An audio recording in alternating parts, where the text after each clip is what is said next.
안녕하십니까. 정매사령관 박영춘입니다. 이 시간에는 사람들이 그런 얘기를 하더라고요. 용도지역 미분류인 관리지역 토지가 좋다. 관리지역. 관리지역은 계획관리, 그 다음에 생산관리, 보존관리로 나눠지죠. 근데 이제 이렇게 계획관리, 생산관리, 보존관리로 나눠지지 않고 용도지역을 아직 분류하지 않았어요. 그냥 이걸 통칭 관리지역이라고 용도지역에, 그러니까 토지이용 계획원에 표기한 게 있어요. 이런 땅이 이제 경매로 낙찰이 간혹 나오거든요. 그럼 이런 땅들이 사람들이 나중에 계획 관리가 된다, 뭐 좋아하더라고요. 근데 저는 이 부분도 되게 부정적으로 생각합니다. 좋을 수도 있고 안 좋을 수도 있고 운이에요. 운빨이에요. 운빨. 그렇게 되기 위해서는 그 지역의 토지 형상이라든가 아니면 그게 이제 임야라든가 여러 가지 판단 기준이 있겠죠. 이제 국가에서. 근데 한번 아직 뭐 용도 지역이 뭔지 모르는 분들을 위해서 기초적으로 한번 설명해 드릴게요. 제 교재 364페이지 건데 잠시만요. 네, 거의 다 써놨네. 조금만 기다려 보세요.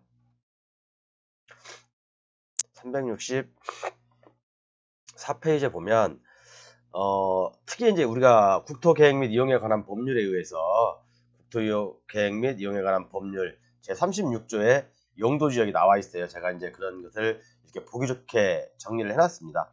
그래서 이제 크게 도시지역, 그 다음에 관리지역, 뭐 이제 이렇게 도시지역, 관리지역, 농림지역, 자연환경 보전지역이 나오거든요. 도시지역은 다시 이렇게 주거지역, 상업지역, 공업지역 이런 식으로 나누죠. 뭐 이런 것은 공인중개사분들은 많이 공부했으니까 다 아시겠지만 일반인들은 잘 모르는 내용이에요. 도시지역은 이제 주거지역, 상업지역, 공업지역, 녹지지역으로 이렇게 나누게 되죠.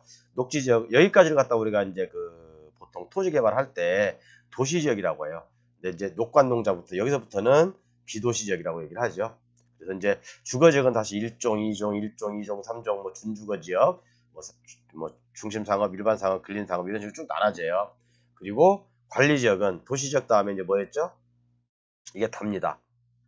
관리지역, 농림지역, 자연환경 보전지역 이렇게 이제 크게 용도지역은 네 가지로 나누는데 그 밑에서 이제 세분화되죠. 아까처럼 주거지역 같은 경우는 뭐 이제 도시지역 같은 경우는 주거지역, 상업지역, 공업지역, 녹지지역 이렇게 나눠지고 여기까지 공업지역까지는 도시지역이라고 보통 얘기를 하고요. 여기서부터는 비도시지역이라고 얘기를 해요.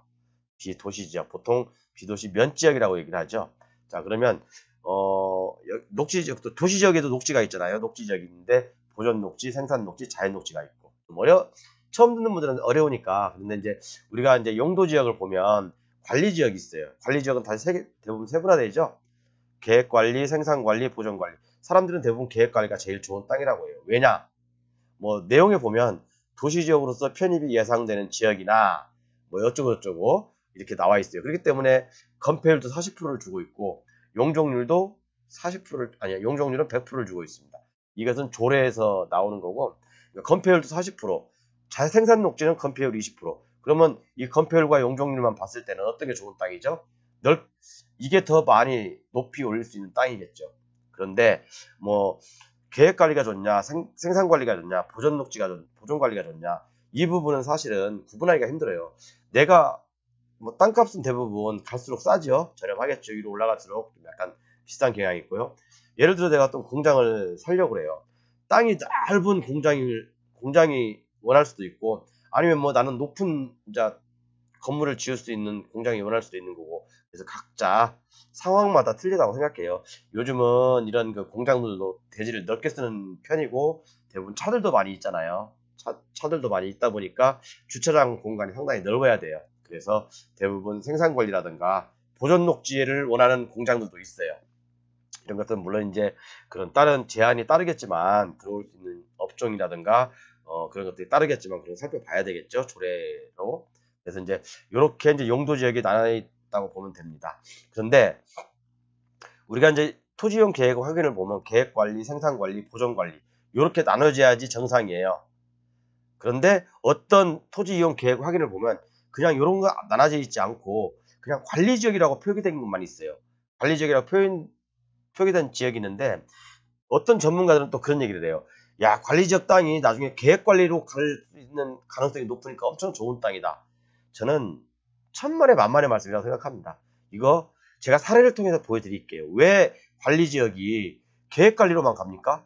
아니죠. 자, 먼저 그러면 법조문을 볼게요. 제 교재 400페이지에 있어요. 네, 400페이지에 400페이지에 오면 국토계획 및 이용에 관한 법률에서 약칭 국토계획법이라고 나오거든요. 그러면 용도지역 미지정 또는 미세분 지역에서 행위 제한, 그죠? 용도지역이 아까 관리지역으로만 나왔잖아요. 이제 토지용 계획 확인원에 관리지역으로만 나왔는데 밑에 세분화되지 않았잖아요. 그죠? 계획관리, 생산관리, 보존관리인지 세분화되지 않은 지역에서의 행위 제한이에요. 어떻게 되느냐 볼게요. 자연환경 보존지역에 관한 규정을 적용한다. 자연환경 보존지역이 어디죠? 맨 밑에 있죠. 규제가 제일 센 땅이에요. 여기서는 대부분 어떤 것도 할 수가 없는 거예요. 막 국립공원으로 지정된다든가 뭐 그런 땅들인데 그런 땅들에 관한 규정을 적용한대잖아요. 그죠? 그런데 여기서 뭘 할 수 있겠어요? 그죠? 그러면 이런 땅이 좋다고 할 수 있겠습니까? 내 땅이 관리지역이야. 딱 용도지역을 보니까 관리지역인데 이게 어디로 갈지 어떻게 합니까? 그죠? 일단 지금 현재 당장은 행위지 않은 자연환경 보존지역을 따른다라고 돼 있는데, 그죠? 그래서 이런 땅이 좋다라고 말씀하시는 분들 정말 저는 반성을 해야 한다고 생각합니다. 그리고 여기 보시면 또 하나 있네요. 뭐 어쩌고저쩌고 나와 있는데 뭐 녹지지역 중 대통령으로 정하는 지역에 관한 규정을 적용하고 관리지역인 경우에는 보존관리에 관한 규정을 적용한다.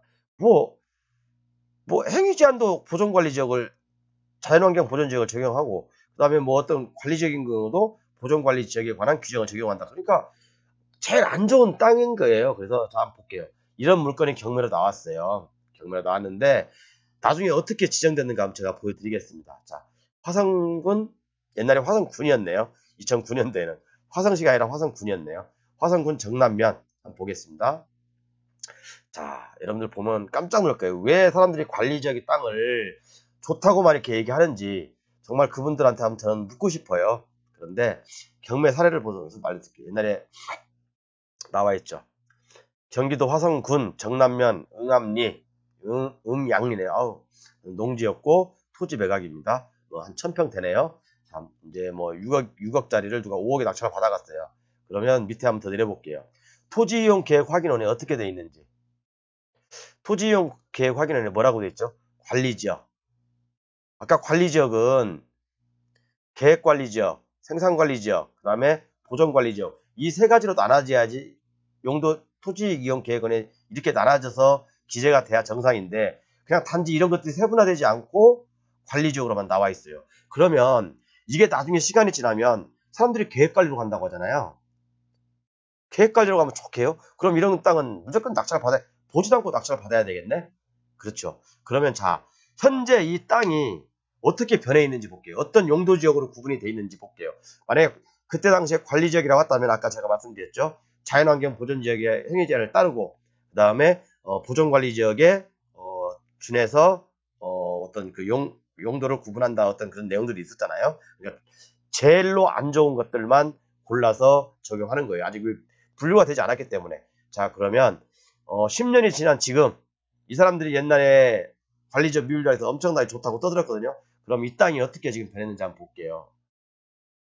자, 그러면 토지이용 계획 확인을 떼보면 되겠죠?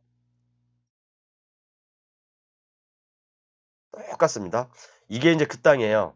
지금은 화성시로 변했기 때문에 음양리 499번지. 자, 국토계획 및 이용에 관한 법률에서 생산관리로 변했네? 그죠? 그것은 이나마 다 좋은 거예요. 그나마 좋은 거예요. 그나마 좋은 거. 내가 제가 말했잖아요. 계획관리, 생산관리, 보존관리가 있다고 했잖아요. 갈수록 사람들이 인식하기는 안 좋다고 하잖아요. 그렇지만 저는 어떤 게 좋은지 안 좋은 건지 모르겠어요. 자, 계획관리 중에서도 관리 지역 중에서도 계획관리, 생산관리, 보존관리 왜 사람들이 얘기한 대로 계획관리로 안 왔습니까? 그죠? 생산관리로 왔네요. 제가 다음에 보여드릴 것은 보존관리로 온 것도 있어요. 위에 사례인데 제가 좀 다음에 좀 시간 되면 말씀드려볼게요. 자, 그래서 용도지역 미분류인 관리지역은 다 계획관리로 오는 게 아니다. 그래서 우리가 항상 조심해서 다시 한번 생각을 해보고 투자를 해야 된다. 그렇기 때문에 항상 뭐 계획관리를 제외한 생산관리나 보존관리 기준으로 가격을 책정해서 낙찰받는 게 맞다고 생각합니다. 감사합니다.